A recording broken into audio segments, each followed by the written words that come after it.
All right, Marcus, this video is for you. This is your bike. We've got everything all set up here. I just want to quickly point out to you where we are with your synchronizing. Your bike is making absolutely crazy vacuum. It's on the lowest setting, so we're getting the highest vacuum on that setting.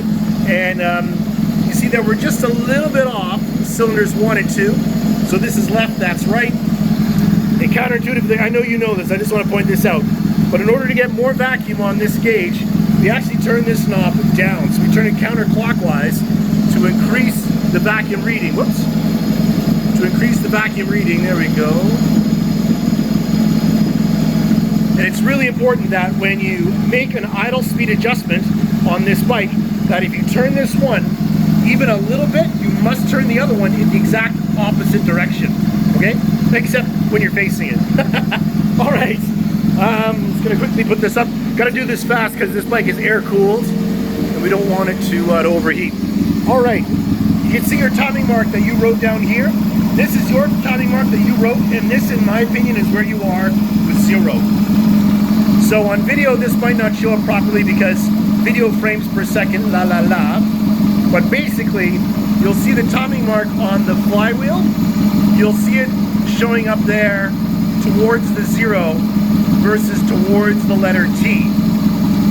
So I'm going to pull back and get the gun in here, and the gun right now is saying that based on the way I've got it timed, you are 4 degrees advanced on your timing mark. Did I say that right?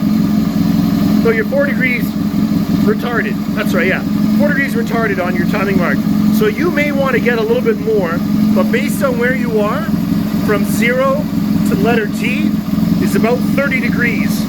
So you've got about that amount of range to play with if you want it. But frankly, at this idle RPM, and the gauge seems to think that your bike is idling at 1300 RPM, I think this is a little on the high side, but I'm gonna bring the bike back down real fast here. I think it's a little on the high side, but if we check the voltage that your bike is making at this speed, go to positive, negative, down to the gauge. That's your battery voltage right there, and that is a fantastic number. So if we bring this down just a little bit more, I don't like this. I'm setting this idle speed based on how hot the engine is. So this would be strictly a summertime. Check your vacuum settings here. Comes the other one. Bike makes crazy vacuum. It almost has to go to the next setting. It's so high. Wow, that is just fantastic. I'm gonna lower down this one just a little bit more. We're about to jump right off the charts based on engine speed. Yeah, so go to the next level. Now we're at 1100 RPM. That's a pretty nice number. There's your battery voltage. This is, whoops, yeah, that's negative, that's positive. Get in there. All right, there's your battery voltage there. Also a juicy number. I really like that. And this is 1100 RPM. I wouldn't go much lower than that if I were you. And this is at a running temperature. This is really nice. I'm gonna kill the coils there. Bike is pretty hot, and you can see just how easy it is to start it now that it's hot. Right? Starts right up, just as it should. All right, sir. That's it. I've synchronized your carbs.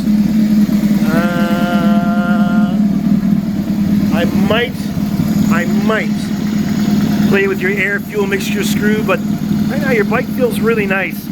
And I honestly can't decide if I know that your carbs are overflowing just a little bit, because before I ran the bike, it was leaking out this tube like a drop at a time. It's not major, but you might want to adjust those float levels. But there we are, sir. Your vacuum settings, that's the second range. So your bike is doing great, and in the matrix, your bike is just running beautifully.